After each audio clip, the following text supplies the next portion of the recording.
அஸ்ஸலாமு அலைக்கும். Hi guys. இந்த காட்சியை கொஞ்சம் பாருங்க. මට කියන්නකෝ මේක මේ සෞඛ්‍ය අධ්‍යාපනය උගන්වන්න ඕනේ නැද්ද? මේවා ග්‍රේඩ් 6 වල ඉඳන් හරියට ඉගෙනුවොත් තමයි චතුර මතක තියාගන්න. පැලෝපියනාලේ මෙහෙමල්ල මිරිකලා වඳ කරන්න බෑ කියන එක දරුවන්ට උගන්වන්න වෙන්නේ මේවත් එක්ක. එහෙම කරන්න පුළුවන් කියලා මේ රටේ විශේෂඥ වෛද්‍යවරු කීදෙනෙක් කිව්වද නලින්ද? මේ රටේ බියෝජල කීදෙනෙක් කිව්වද? තාම කියනවාද ඒක? පැලෝපියනාලේ මෙහෙමල්ල වඳ කරන්න පුළුවන් කියලා. මම ඔයා කිව්වේ මෙහෙම කියනවාද තාම? කියලා බලන්න පේපර්ස් කියලා තියෙනවද? ඔයා කියනවාද? ඔව් පුළුවන්. ඔය පුළුවන්. ඔව් පුළුවන්. පැලෝපියනාලේ මෙහෙම මිරිකලා 4000ක් වඳ කරන්න පුළුවන්කම තිබ්බා. 4000ද 5000ද නෙමෙයි.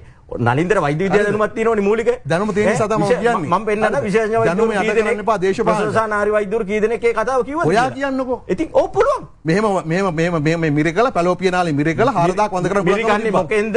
මොන ක්‍රමයකටද කියන එක වෙනම කතන්දරයක්. නලින්ද ඒක දන්නේ නැත්නම් නලින්දට මූලික වෛද්‍ය අධ්‍යාපනය ලැබලා නැහැ හරියට.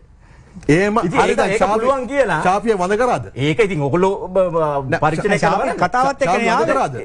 ඒක ශාපි කතාවත් එක්ක නේද කිව්වේ? ඔව් ශාපි කතාවත් ඕගොල්ලන් ආණ්ඩුවක් තිබ්බනේ ඊට පස්සේ. නෑ ඔව් ඉතින් මොකද ප්‍රශ්නේ? දැන් මේ ඔප්පු කරලා පෙන්නුවද? ශාපි හිරේද?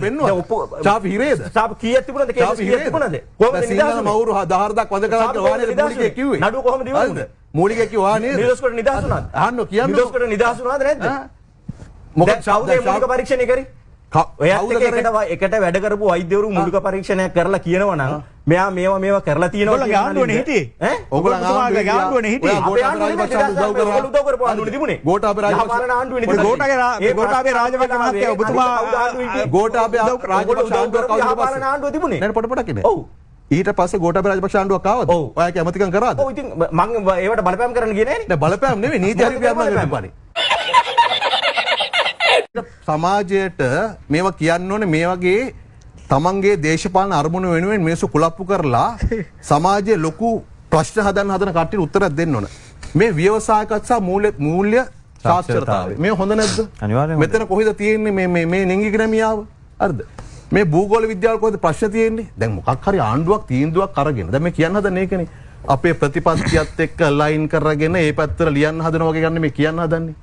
දැන් මේ භූගෝල විද්‍යාව පොත් ටික හරියට මේ ළමයින්ට ඉගෙනුවොත් චතුර මේ විෂය කරුණු කියවුවට පස්සේ තමයි ළමයින්ට තේරෙන්නේ ඒ පොළොව පලාගෙන ඉන්න බෑ කියලා මේ 9ට එහෙම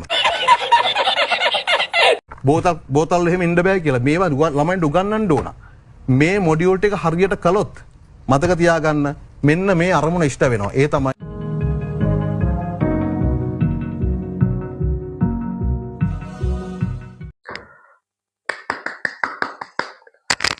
உண்மையில் நலிந்த ஜெயதிஸ அமைச்சரவை பேச்சாளர் அவர்கள் இந்த வாதப்பீட்டிய நிகழ்ச்சியில் மிக கச்சிதமாக தன்னுடைய வாதத்தை முன்வைத்திருந்தார்.